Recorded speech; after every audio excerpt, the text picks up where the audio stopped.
نکاح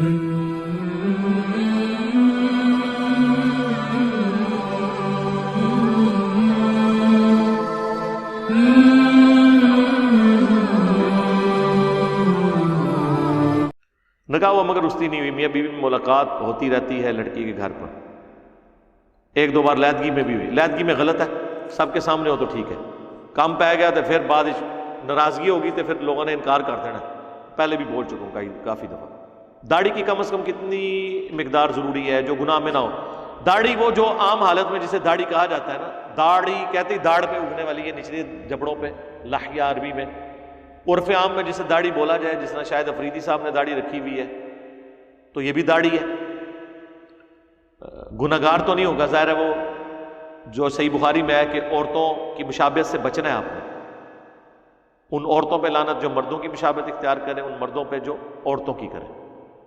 اور سورہ نساء کی آیت نمبر 119 ہے وَلَآمُرَنَّهُمْ فَلَيُغَيِّرُنَّ خَلْقَ اللَّهِ، شیطان نے کہا تھا میں انسانیت کو ابھاروں گا، وہ تیری تخلیق کو بدلیں گے۔ عورت کو اللہ نے داڑھی نہیں دی اور مرد کو داڑھی دی ہے، مرد کا داڑھی منانا اللہ کی تخلیق کو بدلنا ہے، تو اتنی داڑھی کم از کم وہ رکھ لے کہ مرد و عورت کے چہرے کا فرق نظر آنا شروع ہو جائے۔ ایک تو بالکل تھوڑی تھوڑی شیپ بڑی ہوتی ہے، اس کی بات نہیں کر رہا، مناسب یعنی کم از کم 1 سوا انچ تو کم از کم داڑھی ہونا، تو وہ گناہگار نہیں ہوگا۔ سنت یہ ہے کہ کم از کم مٹھی داڑھی ہو، ہم تو مٹھی کے بعد بھی نہیں کاٹتے، کئی بال لمبے، مٹھی ہو تو بہتر ہے، جیسا مصباح الحق نے رکھی ہوئی ہے، ٹھیک ہے آپ وہ رکھیں زیادہ افضل ہے، لیکن چھوٹی بھی رکھ لیں۔ باقی جہاں پہ اسلام نے خود بالوں کو ریموو کرنے کا حکم دیا ہے، وہاں پہ بالوں کا ریموو کرنا ہی فطرت ہے۔ ویسے تو صحیح مسلم میں حدیث ہے داڑھی بڑھانا فطرت ہے، لیکن بخاری مسلم میں ہے کہ 5 چیزیں فطرت سے ہیں: مونچھوں کو پست کرنا، ناخن کاٹنا، ختنہ کروانا، زیر ناف بال اور بغلوں کے بال، اور مسلم شریف میں حدیث ہے 40 دن کے اندر ایک دفعہ یہ کرنا ہے۔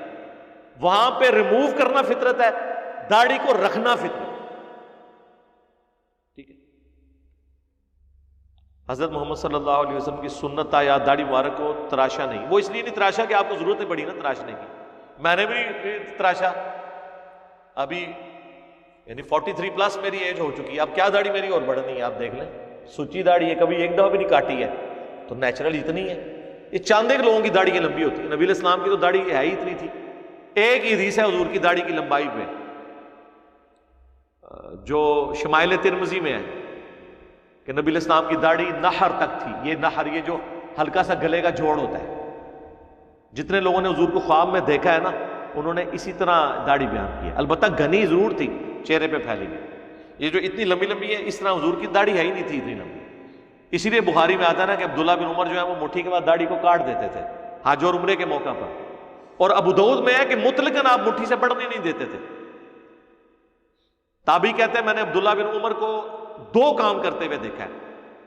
ایک وہ افطار کے وقت دعا پڑھتے تھے ذهب الظمأ وابتلت العروق وثبت الاجر انشاءاللہ، پیاس چلی گئی، رگیں تار ہو گئی اور اللہ کے حضور ہمارا اجر پکا ہو گیا، یہ آدھی حدیث اہل حدیث بیان کرتے ہیں، اس کے آگے لکھا ہوا ہے دوسرا وہ یہ کرتے تھے کہ اپنی داڑھی مٹھی کے بعد کاٹ دیا کرتے تھے عام حالت میں۔ اور الموطا امام مالک میں ہے کہ جس سال عبداللہ بن عمر نے حج کرنا ہوتا تھا اس سال عبداللہ بن عمر رمضان کے بعد سے اپنی داڑھی کو لمبا کر لیتے تھے مٹھی سے، اور پھر حج کے موقع کے اوپر وہ داڑھی کو بھی کاٹتے تھے، جس طرح بال کو ریموو کیا جاتا ہے نا، وہ داڑھی کا بھی سمجھ لیں ترشوا کے اس کو بھی اللہ کے لیے قربان کرتے تھے، اور وہ داڑھی انہوں نے انہی دنوں میں بڑھائی ہوئی ہوتی تھی۔ عبداللہ بن عمر داڑھی مٹھی سے زیادہ نہیں رکھتے تھے۔ 3 صحابی ہیں داڑھی روایت کرنے والے، عبداللہ ابن عباس، حضرت ابو ہریرہ اور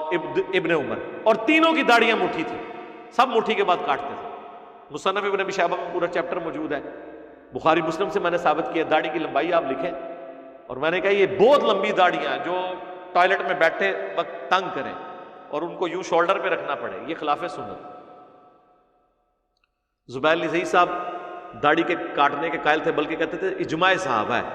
کہ اس کا کاٹنا جائز ہے، میں نے ویڈیو میں ان سے ریکارڈنگ کروائی تھی،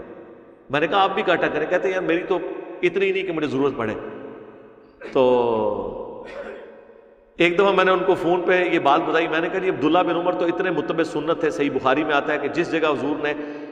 سفر حج میں سواری بٹھائی وہاں سواری بٹھاتے تھے، جہاں نماز پڑھی وہاں نماز پڑھتے تھے، مسند احمد میں تو یہاں تک آیا ایون حضور نے جہاں پہ پیشاب کیا وہ سنت پہ عمل کرتے تھے، وہاں پہ پیشاب بھی کرتے تھے سفر حج کے دوران۔ تو میں نے کہا آپ سوچ سکتے ہیں کہ عبداللہ بن عمر جو اتنی چھوٹی چھوٹی چیزوں پہ عمل کرتا ہو، اور اسے یہ پتا ہے کہ حضور نے داڑھی کبھی نہیں کاٹی اور وہ مٹھی سے بڑھنے نہیں دیتا داڑھی، تو یہ ایسا کیوں تھا؟ کہتے ہیں ہم ویلڈ پوائنٹ ہے۔ میں نے کہا میں نے اس کا حل نکال لیا، اس لیے کہ چونکہ حضور کی داڑھی مٹھی سے زیادہ نہیں ہوئی تھی، تو عبداللہ بن عمر بھی اپنی داڑھی کو حضور کی شکل کے مطابق کرتے تھے کہ میں بھی اپنی داڑھی مٹھی سے نہیں بڑھنے دوں گا، اس لیے وہ اپنی داڑھی کو مٹھی سے زیادہ نہیں ہونے دیتے۔ شیخ صاحب کہتے ہیں یار علی بھائی آپ نے تو مسئلہ حل کر دیا ہے، میں بھی اکثر یہ سوچتا تھا کہ عبداللہ بن عمر جب حضور نے نہیں کاٹی، میں نے کہا جی جب لکھا ہوا ہے نہر تک تھی حضور کی داڑھی،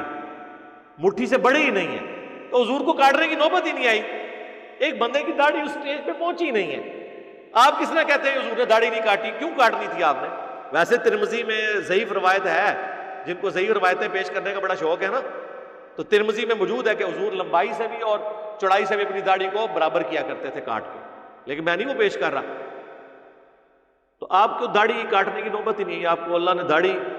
اس سے یہ پتہ چلا کہ حضور علیہ السلام کا چہرہ مبارک کائنات میں سب سے خوبصورت ہے، اور سب سے خوبصورت چہرے پر داڑھی کی لمبائی وہ ہے جو سب سے زیادہ خوبصورت ہے۔